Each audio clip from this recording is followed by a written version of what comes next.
IVF treatments పై 20,000 discount. Doctor consultation మరియు ultrasound scan ను ఉచితంగా అందిస్తున్నారు. 49 అంటే సంతానం, 49 అంటే సంతోషం. అందరికీ నమస్కారం. నిన్న జగన్మోహన్ రెడ్డి గారి మీద జరిగిన దాడి అనంతరం కొంతమంది ప్రవర్తన కానీ లేదా వాళ్ళ ప్రతిస్పందన కానీ మానవత్వం అన్నది ఉందా అన్నది ఫస్ట్. మనం ఎవరికైనా చూడండి, చిన్నప్పుడు పిల్లలకి దెబ్బలు తగిలినా అమ్మో లేదా అయ్యో లేదా అమ్మ అనడం సర్వసాధారణం. అలా ఎవరికైనా దెబ్బ తగిలిందా, అయ్యో దెబ్బ తగిలిందా అని మనం వాళ్ళ మీద కొంత సింపతి వ్యక్తపరుస్తాం. కానీ ఇది చాలా హాస్యాస్పదంగా కొంతమంది the way they are reactive. వీటన్నిటికీ పొత్తులో ఉన్నవాళ్ళు ఎన్డీఏ కూటమని కబుర్లు చెప్తున్నారు, కానీ ఎన్డీఏ ధర్మాన్ని వీళ్ళు విస్మరించారేమో నాకు తెలియదు. కానీ నరేంద్ర మోడీ గారు మాత్రం నేను బ్రహ్మాండమైన ట్వీట్ పెట్టారు, showing concern towards Jaganmohan Reddy. That itself is an answer. దాని ప్రభావంతో ఇవాళ న్యూస్ పేపర్లలో ఏ విధమైన వార్తలు ప్రచురితమయ్యే ఒకసారి గమనించండి.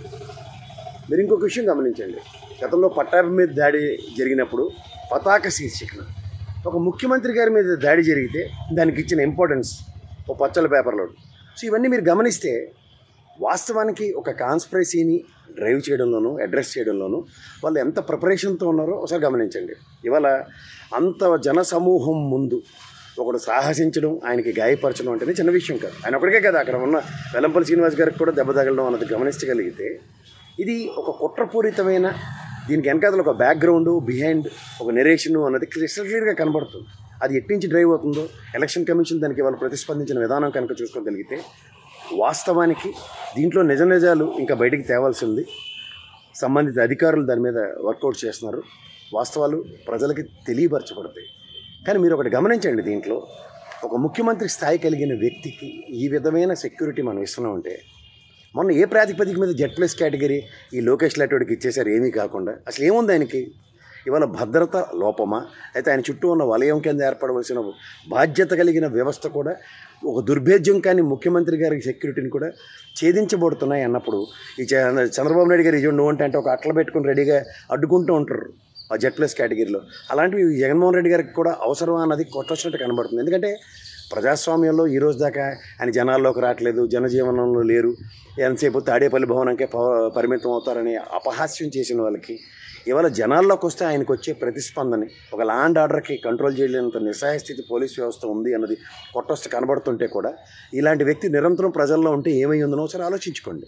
సో వీటన్నిటికీ సమాధానం అన్నది ఎంత ముఖ్యమో సమాధానంతో పాటు మీ బాధ్యత అన్నది చాలా ఇంపార్టెంట్. నేను ఇవాళ అపోజిషన్ పార్టీస్ యొక్క వైఖరి చూస్తే చాలా హాస్యాస్పదంగాను బాధాకరంగాను ఉంది.